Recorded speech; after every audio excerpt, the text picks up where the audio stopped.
श्रीरामचन्द्रं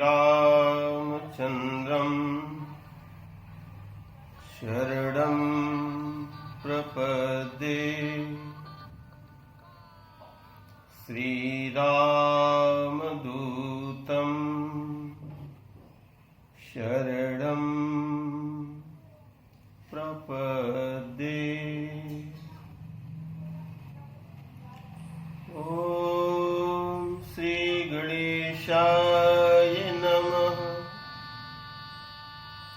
ॐ श्री सरस्वत्यै नमः। ॐ श्री गुरुवे नमः। श्री जानकी वल्लभो विजयते।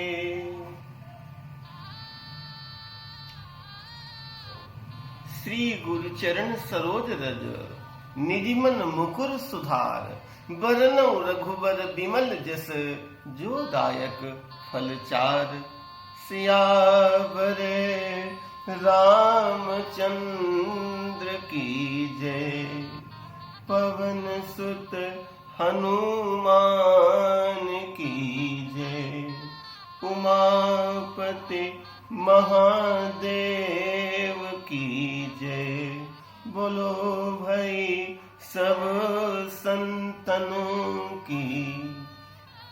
गौ माता की, गीता मैया की जय हो।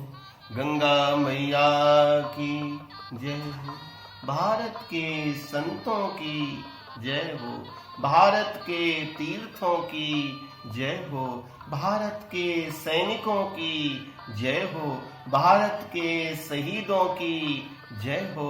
भारत माता की जय हो। परमात्मा की हम सभी के ऊपर बड़ी करुणा है, बड़ी कृपा है। जब कई कई जन्म के पुण्य का उदय होता है तो वक्ता को प्रभु की कथा कहने का सुअवसर प्राप्त होता है और श्रोता को प्रभु की कथा सुनने का सुअवसर प्राप्त होता है। कलि पावन अवतार गोस्वामी तुलसीदास जी महाराज ने जब राम कथा का प्रारंभ किया तो दृष्टि को दिव्य करने के लिए बहुत सूक्ष्म कई एक सूत्र रखे हैं। उन सूत्रों की यहां पर क्रमशः कुछ चर्चा करने का एक वैचारिक कुछ एक भाव अपने अंतस्कर रखने का एक जो सुअवसर प्राप्त हुआ, इसके लिए परम पूज्य साहब जी की कृपा है। साहब जी की प्रेरणा से ये कथा प्रारंभ हुई। भाई इसके सब कुछ है। तो ग्रंथ की प्रारंभ में हम जैसे ही बढ़ते हैं तो ग्रंथ की प्रारंभ में ही सबसे पहले गोस्वामी जी को लगा कि जब तक व्यक्ति के पास दृष्टि नहीं है तब तक वो सृष्टि नहीं समझ पाएगा। जब तक सबसे पहले हम बदलेंगे युग बदलेगा, हम बदल जाएंगे युग बदल जाएगा, हम बिगड़ जाएंगे युग बिगड़ जाएगा। कौन क्या है वो ज्यादा उस पे आलोचना मत करिए, खुद को संभालिए, पहले दिव्य दृष्टि प्राप्त करिए। और जो किसी की निंदा नहीं करता, अपने को संभालता है, उसको दिव्य दृष्टि प्राप्त हो चुकी है। शास्त्र कहता है ये तेहि कर बिमल विवेक विलोचन। ये दृष्टि दिव्य हो जाती है और जब दृष्टि दिव्य हो जाती है तो सृष्टि भी दिव्य हो जाती है। जिस आंख पर जिस रंग का चश्मा लगा होता है, और हमने एक संतों से विनोद में कथा सुनी, एक हरियाले प्रदेश से कोई गौ माता को अपने क्षेत्र में ले गया। वहां भूसा दाना तो बहुत था पर घास नहीं थी। गौ तो भूसा दाना कितना भी आए पर वो प्राकृतिक घास के सामने गौ माता भूसा दाना तो बिल्कुल नहीं खाए, कमजोर पड़ गई। संतों से बड़ी विनोद में कथा सुनी तो किसी वो मनोवैज्ञानिक के पास गई और कहा कि मेरी गौ माता भोजन नहीं कर रही हैं, बड़ा मुझे दुख हो रहा है और मैं दाना डालता हूँ, सेवा करता हूँ, सब करता हूँ। तो उन्होंने पूछा कि वो कहाँ से कहां तक उनका वो रहना हुआ है, किस भूमि को वो पावन करती रही हैं। तो कहा कि वहां हरियाली थी और बड़ा सुंदर हरी हरी घास थी, वो खाती थी, हरा चारा मिलता था और ये सब रहता था। बोले कोई बात नहीं, पहली बात तो हरे चारे की व्यवस्था करो, नहीं हो सकती है तो एक काम करो, एक चश्मा बनवा दो हरे रंग का, गाढ़े हरे रंग का, और ले जा करके जब चारा बिल्कुल तैयार कर दो, थोड़ी कम रोशनी जहां हो, हल्का सा वैसा हो छाया वाली जगह, वहां पर वो चारा सब दाना सब मिला के तैयार किया, गौ माता को लाए, हरे रंग का वो चश्मा लगा था और वो स्वादिष्ट तो था ही, पौष्टिक तो भूसा और वो खली और वो सब दाना था ही। वो गौ माता खाने लगी और उससे दुग्ध मिला, परिवार तृप्त हुआ। हमारे कहने का भाव ये है कि जिसकी दृष्टि दिव्य हो जाती है उसकी सृष्टि दिव्य हो जाती है। जो पूर्ण है वो किसी को अपूर्ण नहीं देखता। परम पूज्य डोंगरे जी महाराज, जिसने सत्य को पा लिया है वो किसी को कुछ असत्य में नहीं देख सकता है, क्योंकि वो सर्वत्र चेतना से उसका अनुभव हो गया है। जो सर्वव्यापक है, सर्वशक्तिमान है, ऐसी चेतना से उसका बोध हो गया है। सदगुरु क्या है? गोस्वामी जी महाराज लिखते हैं, सदगुरु वैद वचन विश्वासा। सदगुरु वैद्य के समान है और वो विश्वास, उनकी वाणी में विश्वास करो। गुरु भगवान ने जो कहा, और संयम इसका क्या है कि संयम यह है न विषय के आशा, विषयों की आशा छूट जाए, विकारों की इच्छा छूट जाए। गुरु की कृपा हो गई, गुरु की दया दृष्टि प्राप्त हो गई। और जब गुरु की दया दृष्टि प्राप्त होती है तो साधक के अंतश में गुणातीत, रूपातीत, जो ऋषि मुनियों की अवस्था हुआ करती थी, वो आज भी इस युग में भी उतरती है।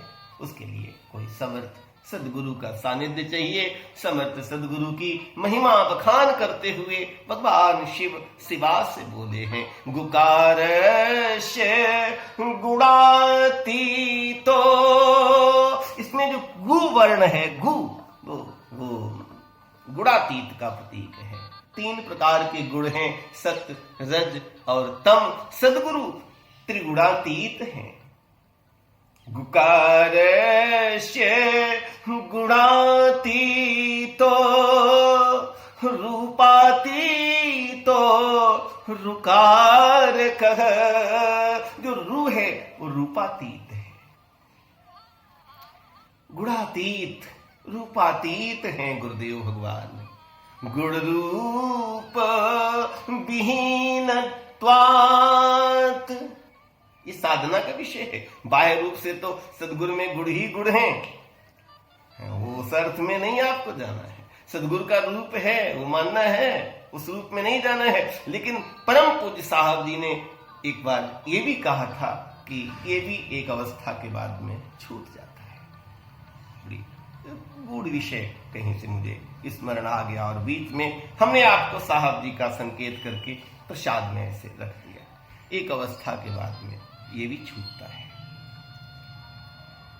गुण रूप विहीनत्वात्, जो गुण से रहित हैं, रूप से विहीन हैं, गुण से विहीन हैं, गुरु नित्य विधीयते, वो सदगुरु हैं।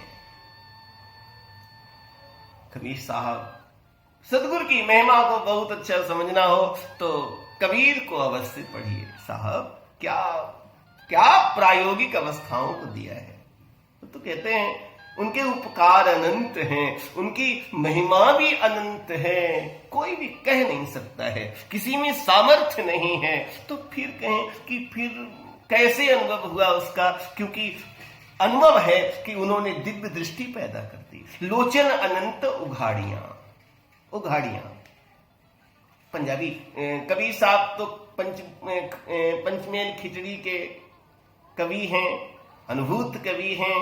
तो सतगुरु की महिमा अनंत अनंत है, सतगुरु की महिमा अनंत किया उपकार, उनके उपकार भी अनंत हैं। लोचन अनंत उघाड़िया,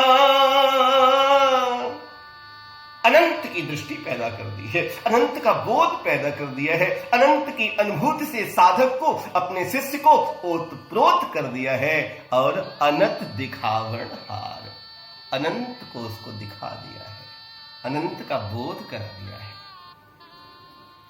ऐसे सदगुरु का स्मरण करते ही ज्ञान उत्पन्न हो जाता है शिवा। सदगुरु की ये शिष्य के लिए पहचान है कि परम पूज्य साहब जी, परम पूज्य पूर्णावतार समर्थ सदगुरुदेव दद्दा जी साहब कहते थे कि शिष्य कैसे गुरु को पहचान सकता है, बड़ी कठिन बात लगती है।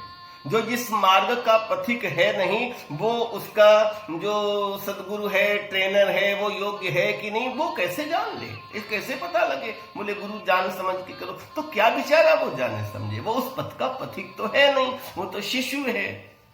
परम पूज्य साहब जी ने कहा ऐसे महापुरुषों के पास जाइए, आइए, आते जाते रहिए, बैठिए और अपने चित्त की वृत्ति का अध्ययन करिए। जिनके पास बैठने से, जिनका स्मरण करने से ज्ञान स्वयं उत्पन्न होने लगता है, समझ लेना ये सद्गुरु का सानिध्य मिल गया है।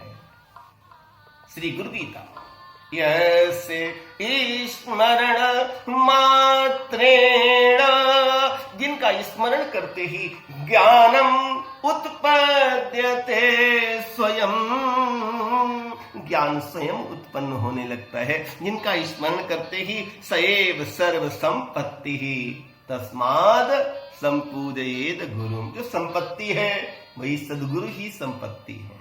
जो दिया हुए है सब उन्हीं का दिया हुआ है।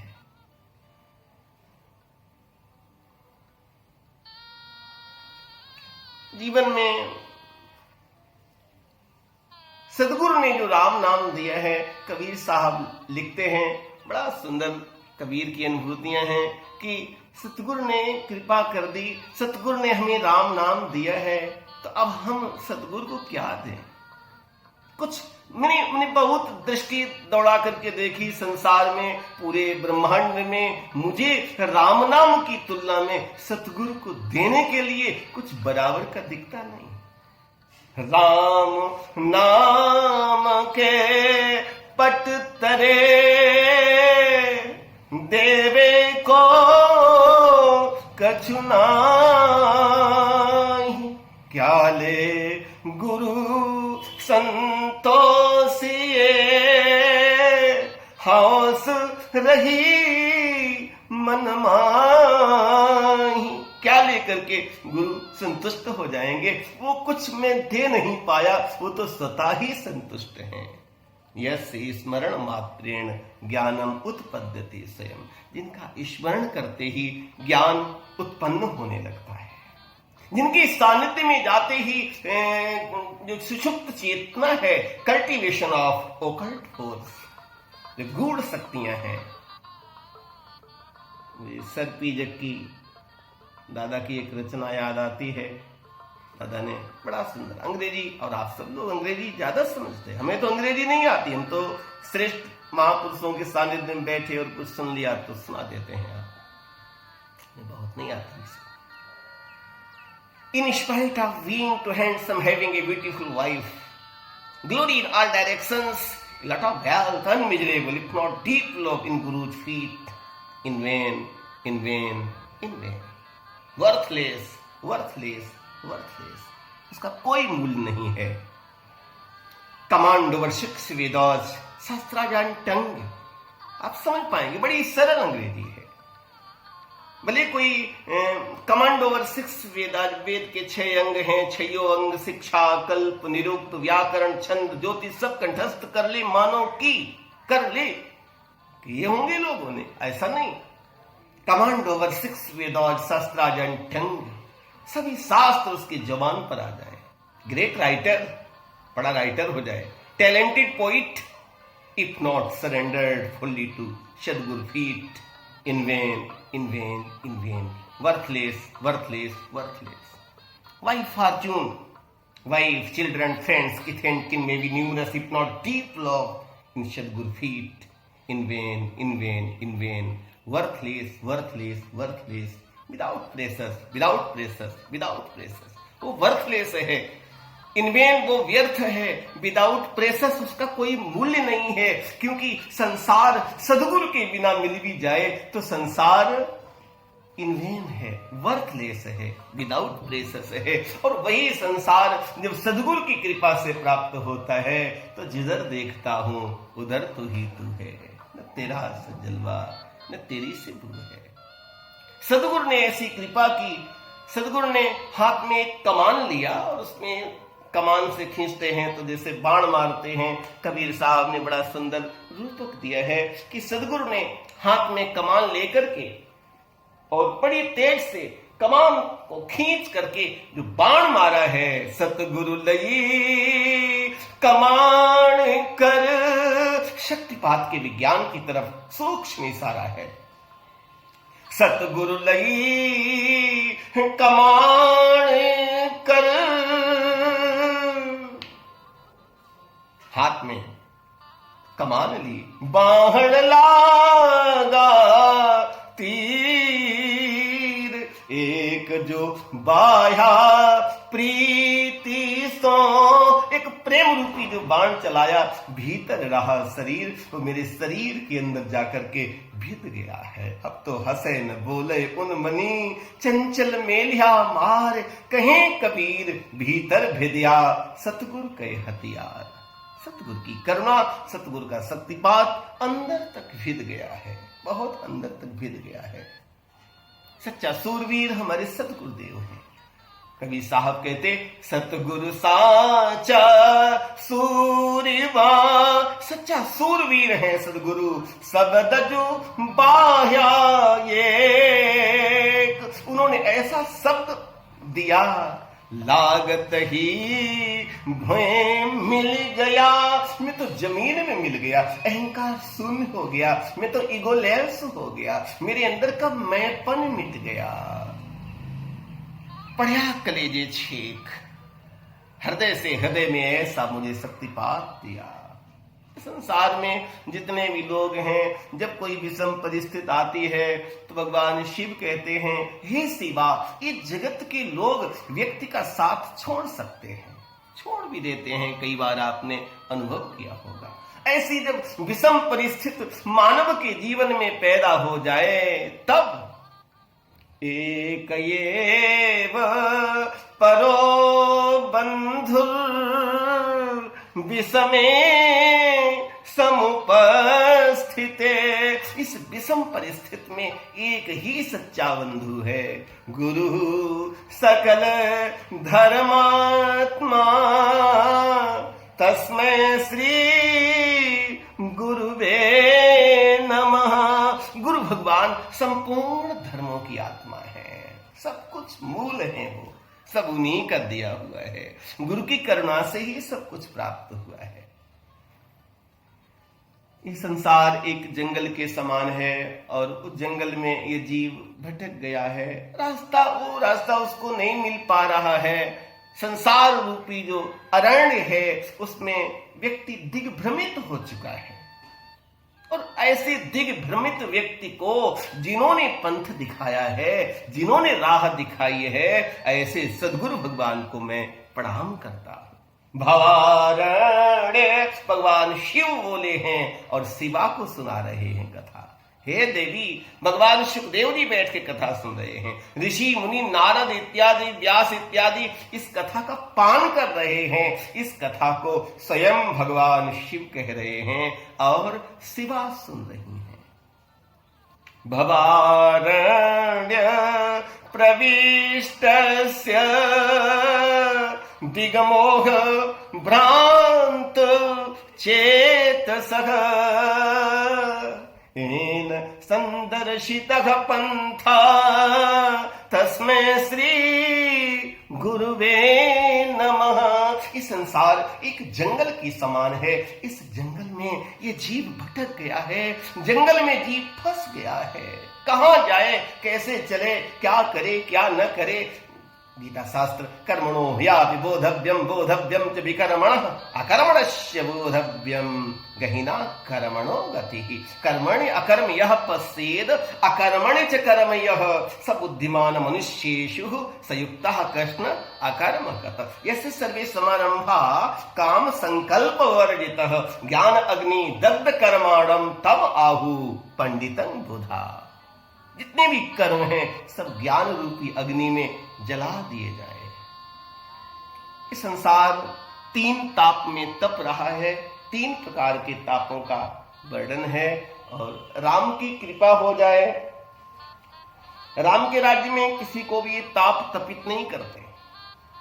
गोस्वामी जी लिखते हैं दैहिक दैविक भौतिक तापा राम राज नहीं काहुई व्यापा। राम की राज्य में ये दैहिक दैविक और भौतिक ये तीनों प्रकार के ताप किसी व्यक्ति को तापित नहीं कर पाते थे, क्योंकि राम राज बैठे त्रैलोका हर्षित भये गए सब सोका। श्री राम में सब जग जानी सब अपने हैं त्रिताप शांत हो गए। सदगुरु की ये करुणा है तापत्रयाग्नि तप्तः नाम। 3 प्रकार के तापों से ये प्राणी तप रहे हैं। अशांत प्राणी नाम भूवि, ये अशांत प्राणी हैं, संसार के अशांत प्राणी हैं। 3 ताप में तप रहे हैं। तो कोई तप रहा हो और ऐसे तपित होने वाले व्यक्ति को स्नान करा दो तो तपन कम हो जाएगी। कोई और तपन हो, गंगा में स्नान करा दो तो तपन और कम हो जाएगी। औषधि जड़ी बूटियों का चरणामृत परमात्मा का। तो गुरु भगवान परागंगा हैं। जिस प्रकार से एक गीता के 7वें अध्याय में जाएंगे तो 2 प्रकार की प्रकृति है वहां पर, परा प्रकृति और अपरा प्रकृति। ज्ञानम ते अहम सविज्ञानमिदं वक्ष्यामि अशेषतः यदि ज्ञात्वाह नेह भूयो अन्य ज्ञातव्यम अवशिष्यते। मनुष्याणां सहस्रेषु कश्चित् एतत्सिद्धये यत्ततामपि सिद्धानां कश्चिन् मां वेत्ति हि तत्त्वतः। भूमि रापो अनलो वायु खम मनो बुद्धिरेव च अहंकार इति यं में भिन्ना प्रकृतिर अष्टधा। अपरेमितस्तुन्यां प्रकृतिं विद्धि मे परां जीवभूतां महाबाहो ययेदं धारिते जगत्। जिस प्रकार से वहां पर परा और अपरा 2 प्रकार की प्रकृतियों का वर्णन है, इसी प्रकार से श्री गुरु गीता में भगवान शिव कहते हैं हे शिवा। गुरु क्या है? गुरुदेव परा गंगा। एक ये अपरा गंगा है और गुरु भगवान परा गंगा है। परा और अपरा 2 प्रकार की प्रकृतियों का वर्णन किया गया है। गुरु तो व्यापक चेतना के रूप में यहाँ पर व्यापक ब्राह्मी चेतना ब्रह्म के स्वरूप में गुरु भगवान का वर्णन कर रहे हैं और कोई सामान्य व्यक्ति नहीं कर रहे हैं। देवाधिदेव भगवान शिव और किसको? जगत जननी, जगत की मां को जगत के पिता जो समझा रहे हैं, इससे मूल क्या हो सकता है? गुरुदेव परा गंगा तस्मै श्री गुरुवे नमः। गुरुदेव भगवान परागंगा के रूप में हैं, जो 3 प्रकार के तापों से प्राणी तपित हो रहे हैं। ऐसे प्राणियों को वो शांति देने वाले हैं। गुरु की कृपा हो जाए तो ब्रह्मानंद की प्राप्ति हो जाती है। गुरु की करुणा हो जाए तो परम सुख मिल जाता है। गुरु की करुणा हो जाए तो व्यक्ति को ज्ञान प्राप्त हो जाता है। गुरु की करुणा हो जाए तो व्यक्ति के द्वंद्व मिट जाते हैं। गुरु की कृपा हो जाए तो व्यापक का बोध हो जाता है। गुरु की कृपा हो जाए तो महावाक्यों का बोध हो जाता है। गुरु की कृपा हो जाए तो एक का बोध हो जाता है। गुरु की कृपा हो जाए तो विमल अवस्था आ जाती है। गुरु की कृपा हो जाए तो अचल अवस्था आ जाती है। गुरु की कृपा हो जाए तो साक्षी का अनुभव हो जाता है। गुरु की करुणा हो जाए तो व्यक्ति भावातीत हो जाता है, गुणों से रहित हो जाता है, क्योंकि ये संपूर्ण विशेषण गुरु भगवान में विद्यमान है। गुरु का चिंतन करेंगे तो गुरु में विद्यमानता है ब्रह्मानंदम। गुरु ब्रह्मानंद में लीन है, तो गुरु का चिंतन करेंगे तो आप भी ब्रह्मानंद में लीन हो जाएंगे। ब्रह्मानंदम परम सुखदम, संसार के सुख तो देते ही देते गुरुदेव हैं। गुरुदेव परम सुख प्रदान करते हैं, वो परम सुख का स्वरूप है। केवलम ज्ञान मूर्तिम, ज्ञान की साकार मूर्ति है गुरुदेव। द्वंद्वातीतम, बलवती ही द्वंद्वा नाम प्रवृत्ति ही, द्वंद्वों की प्रवृत्ति बहुत बलवान है। सुख दुख, पाप पुण्य, दिन राति, साधु असाधु, सुजाति कुजाति, दानव देव, ऊंचे और नीचू, अमी सुजीवन, माहुर मीचू, माया ब्रह्म, जीव जगदीसा, लक्ष्य अलक्ष्य, रंक अवनीसा, काशी मग, सुरसरी क्रमनासा, मरु मारब, महदेव गवासा, सरग नरक, अनुराग विरागा, निगमागम गुण दोष विभागा, जड़ चेतन गुण दोष में विश्व कीन करतार, संत हंस गुण गहई पे परिहरि बार विकार। संत रूपी हंस हैं, इन द्वंद्वों से सार तत्व को खींच लेते हैं, द्वंद्व रहित हो जाते हैं। द्वंद्वातीतम, जितने भी द्वंद्व हैं गुरुदेव भगवान द्वंद्व मुक्त हैं, तो अपने शिष्य को, अपने साधक को, अपने अभ्यासी को भी द्वंद्व मुक्त कर देते हैं। गगन सदृशम, आकाश के समान गुरु चेतना व्यापक है। तत्त्वमस्यादि लक्ष्यम, जो तत्त्वमसी आदि महावाक्यों के लक्ष्य हैं। तत्त्वमसी प्रज्ञानम ब्रह्म, अयम आत्मा ब्रह्म से, अहम ब्रह्मास्मि से जो बोध होता है वो उद्देश्य है सद्गुरु भगवान। एकम नित्यम, वो एक हैं, वो नित्य हैं, वो विमल हैं, वो अचल हैं, और सर्वधि साक्षी भूतम, वो सभी के साक्षी हैं, सब कुछ देख रहे हैं। भावातीतम, भावों से अतीत है, भावों से भी सद्गुरु परे हैं।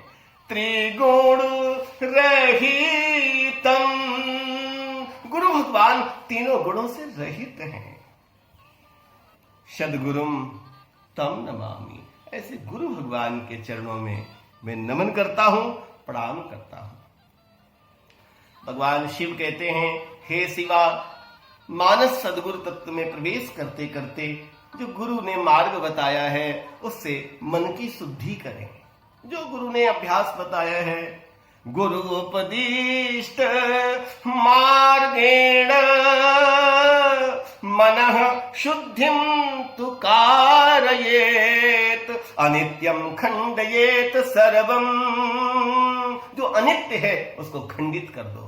जो अनित्य जो चीजें इंद्री का विषय बन गई हैं उनको खंडित कर दो, विचार को विचार से काट दो। यत किंचिद आत्मगोचरम, आत्मबोध कर लो गुरु के उपदिष्ट मार्ग से। जिसको भी, जिस अभ्यासी को गुरु भगवान ने, देखिए कितना गूढ़ विषय रखा भगवान शिव ने। भगवान शिव ने अलग से कोई बात नहीं कही, गुरु और शिष्य के उस बीच के मामले में कोई हस्तक्षेप नहीं किया। जो तुम्हें गुरु ने मार्ग बताया है, जो तुम्हें गुरु ने उपदेश किया है, उस उपदेश के माध्यम से मन की शुद्धि कर लो। मन के जीते जीत है, मन के हारे हार। कबीर की आज की कथा के मानस सदगुरु तत्व की बात की पूर्णता करते करते मुझे वो पंक्ति याद आती है कबीर साहब की, कि मुझे सुख मिल गया है, क्योंकि मुझे सुख नहीं मिला, मुझे सुख का सागर मिल चुका है। कहीं कबीर मन मन ही मिलावा, तो सुखी भजे सुख सागर पावा। मुझे सुख का सागर मिल गया है। और गोस्वामी जी भी कहते हैं, सुखी मीन जहां नीर अगाधा, और जिमि हरि शरणन एक बाधा। जहां अथाह जल है वहां मछली बड़े सुख से रहती है। और आपने संगत का असर देखा कि बड़े वेग से बड़े बड़े गजराज बहे चले जा रहे हैं पानी में, उलट धार मछली चलत बहे जात गजराज। लेकिन मछली ने जल की शरण ग्रहण कर ली है, तो इस भव सागर के वेग में मछली उलट धार मछली चल, छोटी सी मछली उछल उछल करके धार के ऊपर चल रही है और उस नदी के वेग से बड़े बड़े मत वाले हाथी बहे चले जा रहे हैं। जिसने जी की शरण गही ताको ताकी लाज, उलट धार मछरी मछरी चलत और बहे जात गजराज। इसलिए गजराज जैसी भी ताकत हो तो अपने बल का वो न करना।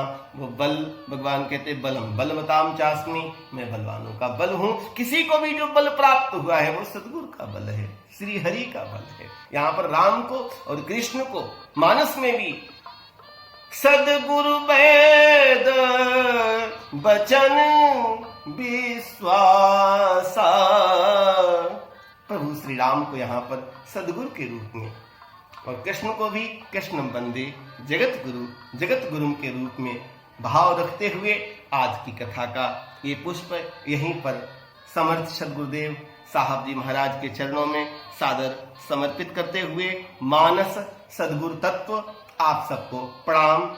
जय श्री राम, जय भारत माता।